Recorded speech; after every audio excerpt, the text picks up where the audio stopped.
The year 1989, Tiananmen Square is abuzz with hopeful optimism. The Cold War comes to an end as Nathan's Famous opens a shop in Moscow. The 90s are on the horizon and a cinematic tour de force opens our minds to new worlds. One of clay models spread across a canvas of British wit and cheddar dreams. A short film clocking in at a humble length of 23 minutes, but considering it took 7 years to make, you can be assured that each frame of this artistic triumph is nothing short of transcendent. Wallace and Gromit in A Grand Day Out. Keep in mind, during this time, computer-generated graphics were still in their infancy, with few passing as more than tech demos, and only one or two that are more than simple morbid curiosities. But that is neither here or there. After all, media is not a contest, but I assure you that if it were, Wallace and Gromit would be crowned the victors. It's easy to get lost in the numbers, the behind-the-scenes anecdotes, but I would like to leave all that behind, because I feel we must view this as a work of art rather than quantifying the fact that each frame of animation probably took 30 minutes to set up. So enough talk, let's dive in. The film opens with a cluster of travel digests and homely furnishings. We're introduced to Wallace, who spins a globe while checking back at a guide of Great Britain. Now, it's possible he's just uninformed about basic cartography, or maybe he just sees the rest of the world as a reluctant possession of the British Empire. Nevertheless, he decides it's time for a snack, quickly realizing that he's out of cheese. This inspires him for the location of a vacation. Where they want to go? Well, that's best summed up by the man himself. Cheese! We'll go somewhere where there's cheese! With this, he and his dog both realize where they need to go to get the Gouda stuff, i.e. the moon. For the moon is made of cheese, a reference to the 16th century proverb. Our hero gets to work, drawing basic schematics, only pausing briefly to convey the duality of man.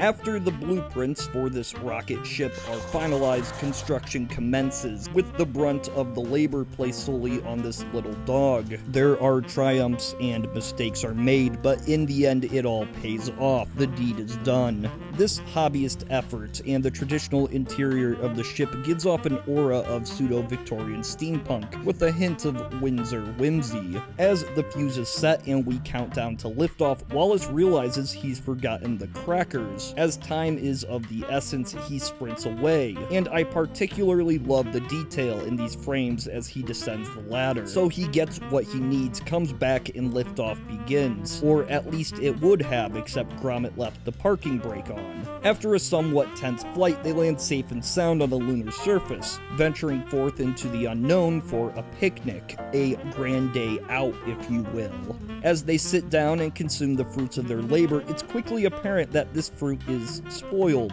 What I mean by this is, well, the cheese doesn't taste too great. This makes sense, actually. Cheese is usually made by taking milk, adding bacteria cultures to ferment it, throwing in some coagulant to turn it into a gel, and then it's cut. The liquid drains out, and then it's pressed and salted. I'm not sure how this moon created its own cheese, but I'm certain the natural processes did not account for ideal taste. Assuming that the composition of the moon is not a homogeneous cheese substance, Wallace thinks that it might just be this patch of land, and they head out to find a new locale. On the way, they run into an old gas stove. After failing to get it started, Wallace puts a coin in it and walks away. Then it springs to life, revealing its true form as some sort of automaton. What's interesting to me is just the question of this machine's creation. I mean, since it's made from standard household parts, it's safe to assume some other hobbyist before Wallace came to the moon and must have left it there. Anyway, this robot has a design purpose. It's more or less the police officer, the Bobby of the moon. When it sees somebody trespassing on this carefully cultivated landscape, proceeds to enforce swift justice. But it's not just a simple device of input inputs and outputs, it does have sentience. We know this because it finds one of Wallace's travel guides and dreams of life on the slopes. But there's a job to be done, and just before justice strikes the bald man's head,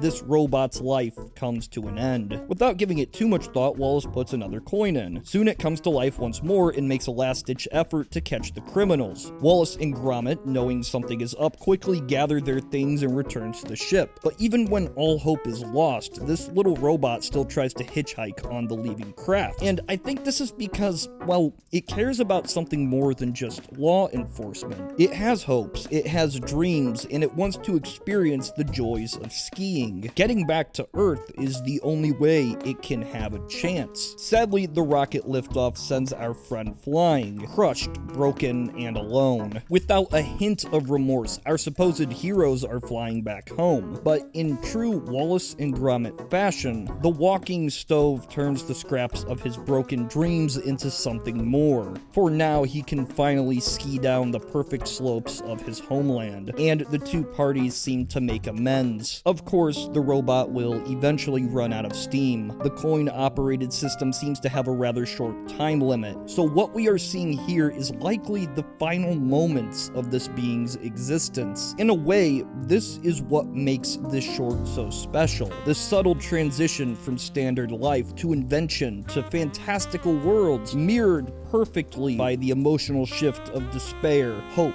fear, and joy. We see the duality of man, the ambition of machine, the apathy of dog. This series of images and vocalizations is nothing less than inspired, and this motivated me to try my own hand to craft something that could stand the test of time. It was a long, grueling process, but eventually, it was done. I had made it, my creation, my legacy. And so with this, I present to you my passion project, Wallace and Gromit in Infinite Undiscovery.